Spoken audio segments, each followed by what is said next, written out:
سیدنا حضرت سعد رضی اللہ عنہ بیان فرماتے ہیں کہ میری والدہ وفات پا گئی تو میں نبی کریم صلی اللہ علیہ وسلم کے پاس آیا. سنن ابی داؤد کی حدیث ہے. میں آپ کے پاس آیا اور میں نے عرض کی کہ یا رسول اللہ صلی اللہ علیہ وسلم، آپ مجھے میری رہنمائی فرمائیں کہ میں اپنی والدہ کی طرف سے صدقہ کرنا چاہتا ہوں تو کیا صدقہ کروں؟ تو آپ نے کیا بتایا؟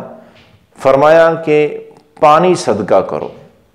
اس وقت بڑی اہم ترین لوگوں کی ضرورت تھی پانی. مدینہ منورہ میں چند کنویں تھے اور اکثر پر یہودیوں کا قبضہ تھا تو وہ پانی بیچتے تھے، لوگ ان سے پانی خریدتے تھے.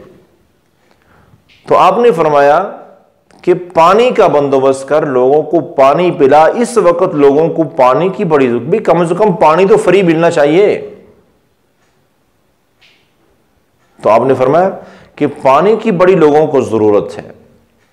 تو سیدنا حضرت سعد بن عبادہ رضی اللہ عنہ کیا بیان فرماتے ہیں کہ میں نے پھر ایک کنواں کھدوایا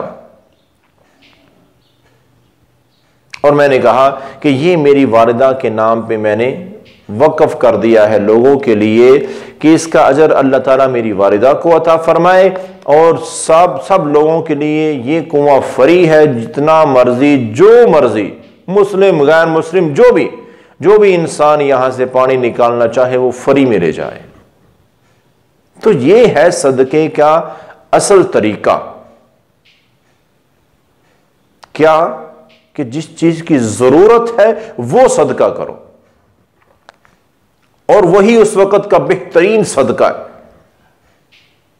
مثال کے طور پہ ایک بندہ ہمارے پاس آتا ہے کہ جناب آپ اگر میرے ساتھ چلے نا، اس بندے سے بات کر لیں تو میرا کام آسان ہو جائے گا.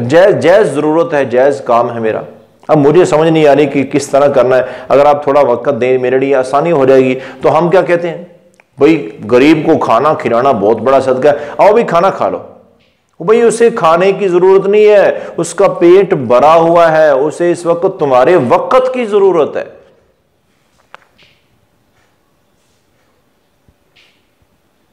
اور ایسے ہی اگر کوئی ہمارے پاس آتا ہے، مجھے بڑی بھوک لگی ہے، آپ مجھے کھانا کھلا دیں، تو آپ کیا کہتے ہیں؟ ہم کیا کہتے ہیں؟ بھئی اللہ کے رسول صلی اللہ علیہ وسلم نے حضرت سعد کو کیا کہا تھا کہ پانی بہترین صدقہ ہے، اس لیے کھانا نہیں، تم پانی پی لو، پانی جتنا مرضی. بھئی اسے بھوک ہے، پیاس نہیں ہے، اسے بھوک ہے، کھانا کھلاؤ. تو جو ضرورت ہے نا، کسی ضرورت مند کی ضرورت کو پورا کرنا، یہ بہترین صدقہ ہے.